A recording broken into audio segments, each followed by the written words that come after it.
স্বাগতম মাহে রমজান। ইসলাম ধর্মের অনুসারীদের কাছে এই মাসের রয়েছে বিশেষ গুরুত্ব। মহান রবের নৈকট্য অর্জনের লক্ষ্যে ইবাদত বন্দেগীর মধ্য দিয়ে মাসটি পালন করবে মুসলিম উম্মাহ। তবে এই রমজানে যেহেতু খাদ্যাভ্যাসের কিছুটা পরিবর্তন হয়, সে কারণে খাবার গ্রহণে বিশেষ সতর্কতা অবলম্বনের কথা বলছেন পুষ্টিবিদরা। রিপোর্ট করছেন জুনায়েদ আল হাবিব। বছর ঘুরে আবারও এলো সিয়াম সাধনার মাস, পবিত্র মাহে রমজান। এ মাসেই হজরত মুহাম্মদ সাল্লাল্লাহু আলাইহি ওয়াসাল্লামের উপর অবতীর্ণ হয় পবিত্র কোরআন, যার কারণে ইসলাম ধর্মাবলম্বীদের কাছে রয়েছে মাসটির বিশেষ গুরুত্ব। রোজা রাখার পাশাপাশি মাস জুড়ে বেশি বেশি নফল ইবাদত করার উপর গুরুত্ব দিয়েছেন ইসলামী চিন্তকরা। এই রমজান মাসের গুরুত্ব এত বেশি কারণ এই মাসে পবিত্র কোরআন নাজিল হয়েছে। আর এই রমজান মাসের গুরুত্বটা প্রিয় নবী সাল্লাল্লাহু আলাইহি সাল্লাম এবং সাহাবায়ে কেরাম তারা সারাটি বছর তারা দিতেন। কিভাবে? যখনই রজব মাস আসতো, প্রিয় নবী সাল্লাল্লাহু আলাইহি সাল্লাম দোয়া করতেন, আল্লাহুম্মা বারিক লানা ফি রজব ওয়া শাবান ওয়া বাল্লিগনা রমাদান। হে আল্লাহ, রজব এবং শাবান মাসের বরকত আমাদেরকে দিন এবং রমজান পর্যন্ত আমাদেরকে পৌঁছিয়ে দিন।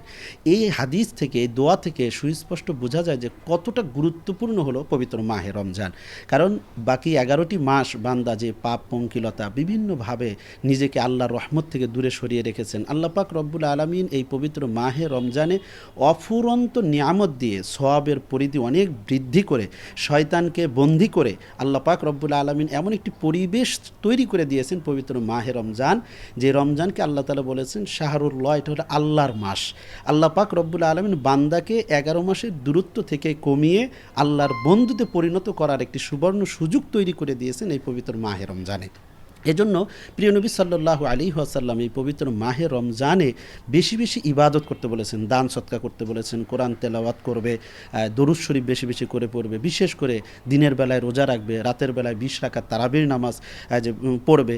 আল্লাহর হাবিব সাল্লাল্লাহু আলাইহি সাল্লাম বিশেষভাবে 4টি আমলের কথা বলেছেন, যে 2টি আমল যেটা তোমরা নিজেদের জন্য করবে, আর 2টি আমল তোমরা আল্লাহ তাআলার সন্তুষ্টির জন্য করবে। তার মধ্যে একটি হলো আফদলুজ যিকরে লা ইলাহা ইল্লাল্লাহ। পবিত্র মাহে রমজানে আল্লাহর হাবিব সাল্লাল্লাহু আলাইহি ওয়াসাল্লাম লা ইলাহা ইল্লাল্লাহর জিকির বেশি বেশি করে করার নির্দেশ দিয়েছেন। আর দ্বিতীয়টি বলেছেন যে তোমরা ইস্তেগফার করবে, আস্তাগফিরুল্লাহ আস্তাগফিরুল্লাহ। এটা অনেকভাবে পড়া যায়। বিশেষভাবে প্রিয় নবী সাল্লাল্লাহু আলাইহি সাল্লাম বলেছেন, আল্লাহুম্মা আনতা রাব্বি লা ইলাহা ইল্লা আনতা খলাকতানি ওয়া আনা আবদুকা ওয়া আনা আলা আহদিকা ওয়া ওয়া'দিকা মাস্তাতা'তু আউযু বিকা মিন শাররি মা সানা'তু আবু'উ লাকা বিনি'মাতিকা আলাইয়া ওয়া আবু'উ লাকা বিযামবি ফাগফিরলি ফাইন্নাহু লা ইয়াগফিরুয যুনুবা ইল্লা আনতা। এ হলো সাইয়্যিদুল ইস্তেগফার। নবীজি বলেছেন এই ইস্তেগফারগুলো তোমরা বেশি বেশি করে পড়বে। আর সাইয়্যিদুল ইস্তেগফার যে দিনে পড়বে ওই দিনে মারা গেলে সে জান্নাতে, রাতে পড়লে ওই রাতে মারা গেলে সে জান্নাতি। আর পবিত্র মাহে রমজানে আস্তাগফিরুল্লাহ আস্তাগফিরুল্লাহ সহ বিভিন্নভাবে ইস্তেগফার বান্দা বেশি বেশি করে করবে। আল্লাহ রাসূল এই 2টি আমলের কথা বলেছেন। আর 2টি আমলের কথা বলেছেন যে তোমরা এই পবিত্র মাহে রমজানে বেশি বেশি করে জান্নাত আল্লাহর কাছে কামনা করবে এবং জাহান্নাম থেকে মুক্তির জন্য আল্লাহর কাছে দোয়া করবে।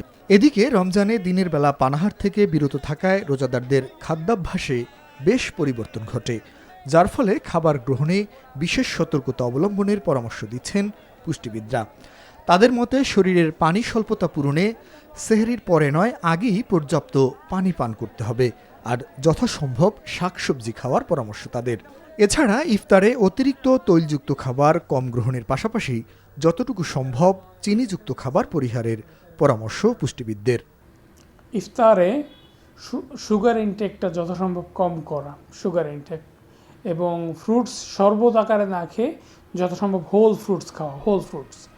যদি ফ্রুটস অ্যাকচুয়ালি খাওয়ার প্রয়োজন থাকে, আসলে ফ্রুটস ওই রকম ইম্পর্টেন্ট না। আমাদের দেশে দেখি যে আমরা ফল কেনার জন্য রমজানের সময় এত একটা চাপাচাপি শুরু হয়, ফলের দামই বেড়ে যাচ্ছে, ফলে দেখা যাচ্ছে যাদের প্রয়োজন তারা হয়তো কিনতে পারছে না, অনেকে একটা ক্রাইসিস ডেভেলপ করে। আসলে এত ফ্রুটস খাওয়ার রমজানে কোনো প্রয়োজন নাই। দ্বিতীয়ত হচ্ছে যে আমরা কিন্তু চাইলে একটু হিসাব করে পানি খেতে পারি। অ্যাজ লাইক যদি কারো ওজন 70 কেজি হয়, দিনে তার জন্য অ্যাভারেজ 10 থেকে 12 গ্লাস পানি যথেষ্ট, 10 গ্লাস পানিই যথেষ্ট। পার 6 to 7 কেজি আমরা যদি 1 গ্লাস করে পানি কনসিডার করি, এটা এনাফ।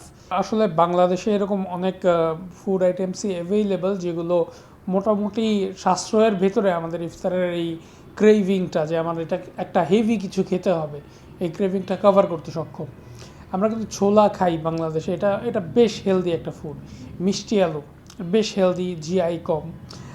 এরপর হচ্ছে আমরা জবের ছাতু খুব একটা পপুলার খাবার না, বাট একসময় বাংলাদেশে কিন্তু এটা খুব জনপ্রিয় একটা খাবার ছিল। এই যে খাবারগুলো, এগুলো কম দামের ভেতরে আমাদের বেশিরভাগ জনগোষ্ঠীর জন্য যথেষ্ট পরিমাণ যেমন পুষ্টি দিতে সক্ষম, এনার্জি দিতে সক্ষম, আবার এগুলো কিন্তু ক্ষুধা কন্ট্রোলের জন্য বেশ সুবিধাজনক খাবার। আমরা ডিমের কথা বলি, এখন সমস্যাটা হচ্ছে যে বাংলাদেশের ব্যবসায়ীদের যে ধরন, যে ফুডটাকে প্রায়োরিটি দিব তারা ওটার দাম বাড়ায় দিবে, এইরকম একটা কালচার বাংলাদেশে চলে। তো ডিম এটা খুব হেল্পফুল। ইফতারে যদি অন্তত 2টা ডিম কেউ খাওয়ার চেষ্টা করে, দেখবেন অনেকখানি ক্ষুধাটা কন্ট্রোলে রাখতেছে, এনার্জিও পাচ্ছে। সংযম আর মহান আল্লাহর কাছে প্রার্থনার মধ্য দিয়ে পবিত্র রমজান হবে আত্মশুদ্ধি আর পাপাচার থেকে বিরত থাকার মাস, এমন প্রত্যাশা ধর্মপ্রাণ মুসলমানদের। জুনায়েদ আল হাবিব, এনটিভি নিউজ, ঢাকা।